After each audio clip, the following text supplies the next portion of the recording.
प्रिय विद्यार्थियों, आज हम आपको कक्षा 8वीं विषय विज्ञान अध्याय 5 कोयला और पेट्रोलियम के बारे में अवगत कराएंगे। कोयला कैसे बना, पेट्रोलियम कैसे बना, कोयले का क्या उपयोग है, पेट्रोलियम का हमारे जीवन में क्या उपयोग है, कोयला कहाँ का प्रयोग किया जाता है, पेट्रोलियम कहाँ का प्रयोग किया जाता है। तो सबसे पहले इस अध्याय के अंतर्गत उपविषय कोयले के बारे में बताएंगे कि कोयला क्या है। कोयला मृत अवशेषों से, पेड़ पौधों के अवशेषों से प्राप्त होता है, इसलिए इनको जीवाश्मी ईंधन भी कहा जाता है। कोयला कैसे बना? लगभग 300 मिलियन वर्ष पूर्व इस पृथ्वी पर बहुत ज्यादा वन थे, बहुत ज्यादा पेड़ पौधे थे।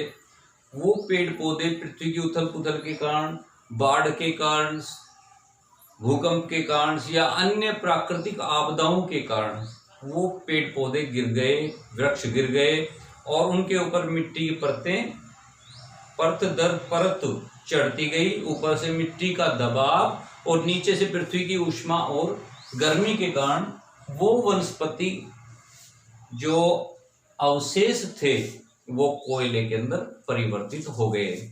इस प्रकार से कोयला बना। कोयला का उपयोग क्या क्या है, कोयले से हमें क्या क्या पदार्थ प्राप्त होता है। तो उद्योग में कोयले का जब प्रक्रमण द्वारा कुछ उपयोगी उत्पाद प्राप्त होते हैं, जैसे तो कोक, दूसरा कोलतार और तीसरा कोयला गैस या कोल गैस, कोयला गैस या कोल गैस। अब एक एक करके कि कोयले से हमें कोक प्राप्त होता है। जब इसका हम उद्योगों के में कोयले का जब प्रक्रमण करते हैं तो उसमें हमें कोक एक कठोर पदार्थ है, सरंध्र है, अर्थात इसमें बारीक बारीक छिद्र से होते हैं, तो ये सरंध्र है, कठोर है और काले रंग का होता है। कोक कठोर, सरंध्र और काला पदार्थ होता है। यह कार्बन का सबसे शुद्ध रूप कहलाता है कोक। और कोक का उपयोग इस्पात निर्माण में, इस्पात के औद्योगिक निर्माण में या और बहुत सारी जो धातुएं हैं उनके निष्कर्षण में, उनके शुद्धिकरण में, उनके प्यूरिफिकेशन में इसका उपयोग किया जाता है। कोक का प्रयोग किया जाता है जो कोयले से हमें प्राप्त होता है। दूसरा कोलतार भी बहुउपयोगी पदार्थ है जिसका उपयोग बहुत सारी पदार्थों के निर्माण में किया जाता है और यह एक अप्रिय गंध देने वाला पदार्थ है। इसकी जो गंध है वो अप्रिय लगने वाली गंध होती है। काला गाढ़े रंग का पदार्थ ये होता है, द्रव्य के रूप में पाया जाता है और ये लगभग 200 पदार्थों का मिश्रण होता है। 200 पदार्थों का मिश्रण है ये। और इस कोलतार का जो उपयोग है, प्रयोग है, या इनसे जो बनने वाली वस्तुएं हैं, बहुत सारी चीजें बनती है। संश्लेषित रंग बनाने में, पेंट बनाने में, औषधि बनाने में, प्लास्टिक बनाने में, सड़क निर्माण में, विस्फोटक पदार्थ होते हैं उनको बनाने में, और इसके अलावा विस्फोटक पदार्थ बनाने में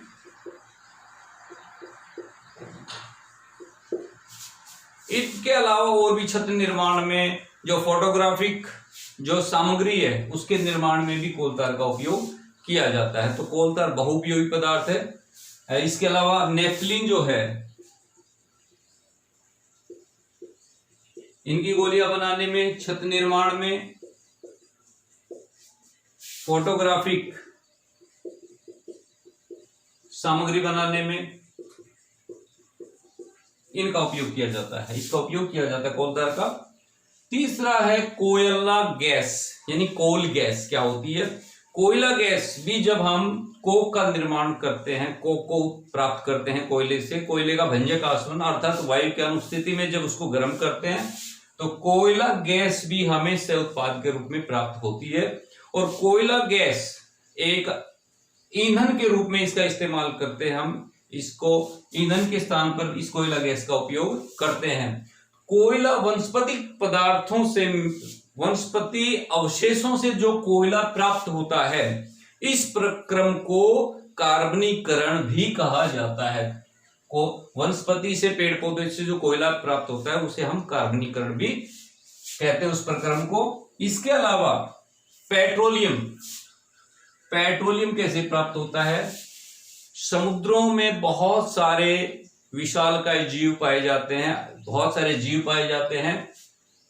समुद्र के अंदर भी हलचल के कारण वो जीव तलहटी के अंदर चले जाते हैं, उनके ऊपर चट्टानें आ जाती है, मिट्टी की परतें आ जाती है, और उन जीवों का जो जीव द्रव्य है, ऊपर से मिट्टी की परतों का, चट्टानों का दबाव, नीचे से पृथ्वी की ऊष्मा और गर्मी के कारण वो मृत जीवों के अवशेष है, उनका जीव द्रव्य अलग हो जाता है, और उसके साथ साथ में एक गैस उनके ऊपर आ जाती है।